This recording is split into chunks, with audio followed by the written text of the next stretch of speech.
જય માતાજી મિત્રો, સવારના બધાને મારા જય માતાજી, જય સ્વામિનારાયણ.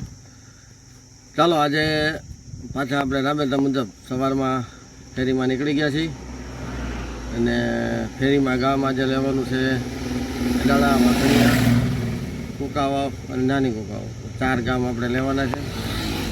સમય ત્યારે લગભગ 9 વાગી ગયા છે અને આપણે ફેરીમાં નીકળી ગયા છીએ.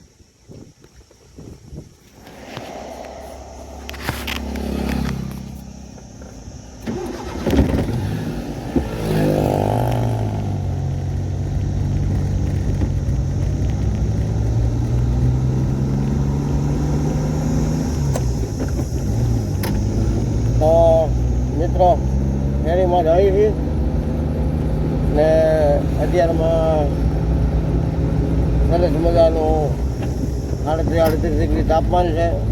સરસ મજાનો પવન ધીમો ધીમો ચાલુ છે ને પવનની હિસાબે ગરમી થોડીક ઓછી લાગે છે.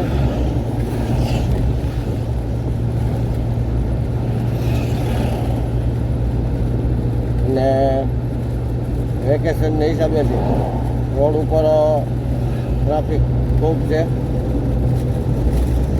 કારણ કે અત્યારે વેકેશનમાં બધા પોતપોતાની ફોર વ્હીલ કોઈ વાહનો લઈને એકબીજા પર્યટક સ્થળ હોય ને બધા ફરવા નીકળે છે. એટલે નીકળવું પડે, કારણ કે આખું વર્ષ આપણે કામ કીધું હોય, અત્યારે વેકેશનમાં 8-10 દિવસ ફરવા નીકળવાનું બધાને જાય ને ધબધબાટી રહો.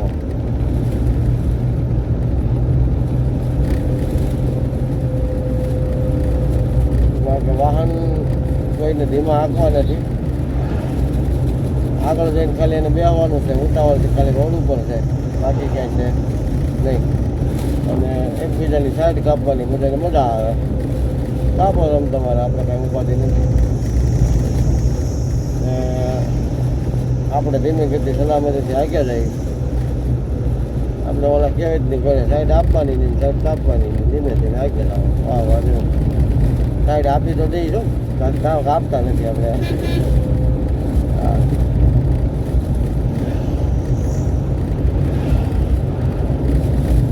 જો મિત્રો આમાં કોઈ ગાડી ધીમી હાલતી હોય તો કહો.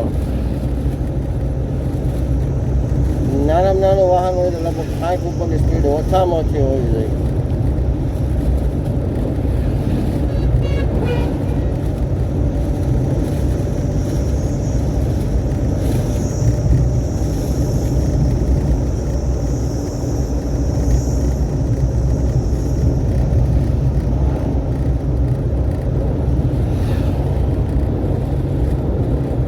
પમદેવળથી આપણે જુનાગઢ ગયા,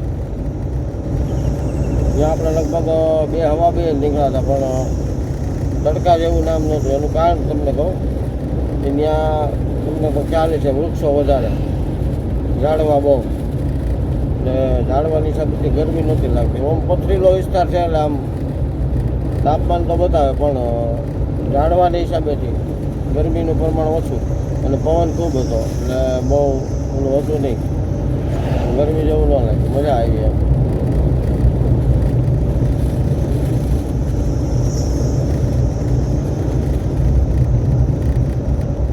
બીજું મિત્રો જણાવવાનું કે અમારા ઘર પાસે સુંદરકાંડના સપ્તાહ આપણે સ્વામિનારાયણ મંદિર દ્વારા બેઠી છે એમ, અને આજે રાત્રે પાછા અમે કથામાં જવાના છીએ. થોડુંક કથા પણ આમાં મારા બ્લોગ દ્વારા તમને બતાવીશ. બાકી બધું તો આપણે જીવનની અંદર જે કરવાનું એ કરવાનું છે, પણ આવા ધાર્મિક કાર્ય થતા હોય જ્યાં આપણને મજા આવે. અને ખરેખર કાલે લગભગ અમે વધારે નહોતા બેઠા, પણ કલાક જેવું બેઠા હતા, પણ એમ થોડીક વારમાં કલાક થઈ ગઈ ખબર ન પડી. સ્વામી એટલું બધું સરસ મજાનું બોલતા હતા. અને આ કળયુગની અંદર તો લગભગ તમને ખ્યાલ હશે કે જે કાંઈ જ્ઞાન મળે ત્યાંથી લઈ લેવાય, કારણ કે ઓમ કંઈ આપણને જ્ઞાન લેવા જઈ શકીએ એમ નથી ને આપણને મળવાનું નથી. ને આ સ્વામી તો એમ કહીએ કે અમારા ઘરની આંગણે એટલે કે ઘેરે બેઠા વિવેક સ્વરૂપ સ્વામી દ્વારા જે અમને કથાનું જે જ્ઞાન મળે છે અને સાંભળી છીએ રોજ. પરમ દિવસે તો નહોતું જવાનું, પણ કાલે ગયા હતા. કાલે લગભગ હનુમાન હનુમાનજી મહારાજ જે આપણે સીતા માતાની ગોદમાં જાય છે લંકા, ત્યાં કણે દરિયાની અંદર એક ઓલી કાળકા આવે છે રાક્ષસી, એના મોઢામાંથી અંદર જઈને નીકળી જવાનું હોય અને ઠેકડો મારવાનો હોય. અને ત્યાં લગન કથા પૂગી છે. હવે આજ પાસે ત્યાંથી આગળથી શરૂ થાય ને મારા વ્લોગ દ્વારા તમને કથા આમાં સંભળાવે થોડીક, બરાબર? તો વ્લોગમાં બના રહેજો.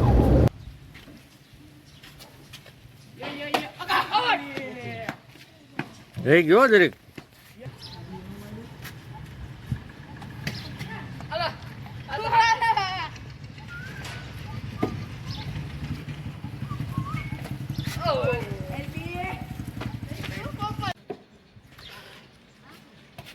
ચાલો વેકેશન ચાલુ થઈ ગયું. આદિ આઉટ.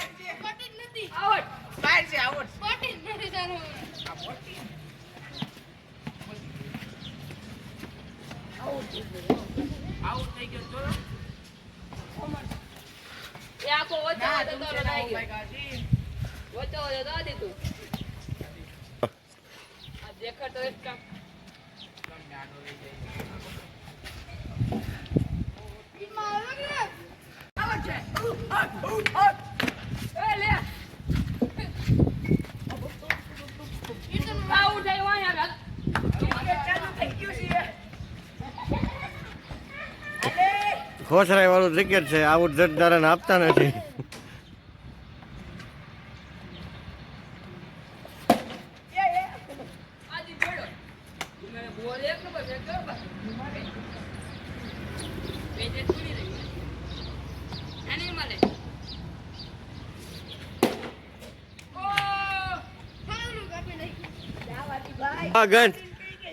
હિમાલય રમે આ કેમ બે હપી ગયા, કેવા દડા આપે તો છે.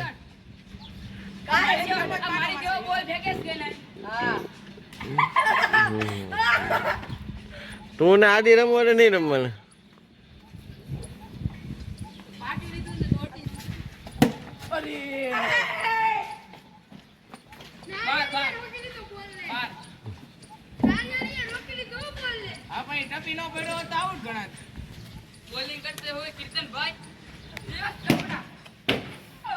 જોઈજો રમવાનું જોઈ જો તો આવો.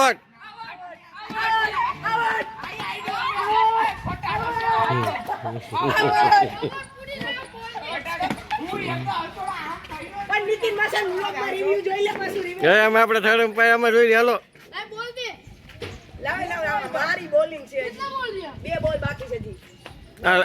લાઈવ મેચ ચાલુ છે, આમાં બધું દેખાય. આઉટ છે નથી, આમાં ખોટું નહીં હાલે.